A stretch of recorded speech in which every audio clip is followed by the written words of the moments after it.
ನಿಮಗೆ ಇದು ಗೊತ್ತಾ, ಈಗ ಪ್ರೆಸೆಂಟ್ ಬಂದ್ಬಿಟ್ಟು ಕರ್ನಾಟಕದಲ್ಲಿ ನಂಬರ್ 1 ಪೊಲಿಟಿಷಿಯನ್ ಯಾರು, ನಂಬರ್ 1 ಮಾಸ್ ಲೀಡರ್ ಯಾರು ಅಂತ ಹೇಳಿ ನಿಮಗೆ ಡೌಟ್ ಇರ್ಬೋದು. Definitely number 1 mass leader and number 1 politician Karnataka ಅಂದ್ರೆ ಆಸ್ ಆಫ್ ನೋ ಬಂದ್ಬಿಟ್ಟು ಸಿದ್ದರಾಮಯ್ಯ ಅಂತ ಹೇಳಕ್ ಇಷ್ಟಪಡ್ತೀನಿ. ಹಿಂದುಳಿದ ವರ್ಗದ ನಾಯಕ, ಜಾತಿ ಗಣತಿ ಕೂಡ ಮಾಡ್ತಾ ಇದ್ದಾರೆ. ಇದರ ಪಾಪ್ಯುಲಾರಿಟಿ ಕೂಡ ದಿನ ದಿನಕ್ಕೆ ಹೆಚ್ಚಳ ಆಗ್ತಾ ಇದೆ. ಇವರು ಹೇಳಿದ್ದಾರೆ ಸಿದ್ದರಾಮಯ್ಯ ಅವರು ನನಗೆ ಇದೇ ಲಾಸ್ಟ್ ಅಂತ. ಪ್ರಾಬಬಲಿ ಪ್ರೆಸೆಂಟ್ ನಾವು ಬಂದ್ಬಿಟ್ಟು most powerful CM, most powerful politician ಇನ್ ಕರ್ನಾಟಕ. ಇವರ ಮಕ ನೋಡ್ಕೊಂಡು ಜನ ವೋಟ್ ಹಾಕ್ಬೋದು ಅಂತ ಇದ್ರೆ ಅದರಲ್ಲಿ ನಂಬರ್ 1 ಸ್ಥಾನ ಬಂದ್ಬಿಟ್ಟು ಸಿದ್ದರಾಮಯ್ಯ. ಅಫ್ಕೋರ್ಸ್ ಸಾಕಷ್ಟು ಜನ ಇದ್ರು, ಯಡಿಯೂರಪ್ಪ ಕೂಡ ಇದ್ರು, ಅವರು ಈಗ ಪೊಲಿಟಿಕ್ಸ್ ಇಂದ ಸ್ವಲ್ಪ ದೂರ ಇದ್ದಾರೆ.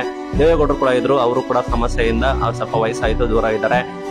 ಕುಮಾರಸ್ವಾಮಿ ಅವರು ಇದ್ರು ಕೂಡ ಅವರು ಸೆಂಟ್ರಲ್ ಗೆ ಹೋಗಿದ್ದಾರೆ. ಈಗ ಯಾರು ಕೂಡ ರಾಜ್ಯದಲ್ಲಿ ಅಷ್ಟು ಇಲ್ಲ. ಬಟ್ ನಂಬರ್ 1 ಪೊಲಿಟಿಷಿಯನ್ಸ್ ಯಾರು ಅಂದ್ರೆ ಪ್ರೆಸೆಂಟ್ ಆಕ್ಟಿವ್ ಬಂದ್ಬಿಟ್ಟು ಸಿದ್ದರಾಮಯ್ಯ ಅವರು. ಅಫ್ಕೋರ್ಸ್ DK ಶಿವಕುಮಾರ್ ಇದ್ದಾರೆ. ಬಟ್ DK ಶಿವಕುಮಾರ್ ಅವರು ದೊಡ್ಡ ಸ್ಟ್ರಾಟಜಿಸ್ಟ್ ಆಯ್ತಾ, ಅವರು ಆ ರೀತಿ ಆಲ್ ಓವರ್ ಕರ್ನಾಟಕದಲ್ಲಿ ಕೂಡ ಚಾಪ ಮಾಡಿಸಿಲ್ಲ. ಬಟ್ ಸಿದ್ದರಾಮಯ್ಯ ಅವರು ಆ ರೀತಿ ಅಲ್ಲ.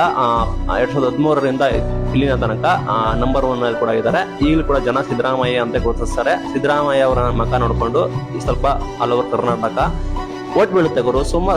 ಸುಲಭದ ಮಾತಲ್ಲ. ಸಿದ್ದರಾಮಯ್ಯ ಅವರು ಕಾಂಗ್ರೆಸ್ ಇದ್ದಾರೆ ಅಂತಾನೆ ಸಾಕಷ್ಟು ಜನ ಸಾಕಷ್ಟು ರಾಜ್ಯದ ಕಡೆ ಎಲ್ಲ ವೋಟ್ ಹಾಕ್ತಾರಲ್ಲ, ಅಲ್ಲಿ ಯೋಚನೆ ಮಾಡ್ತಾರೆ.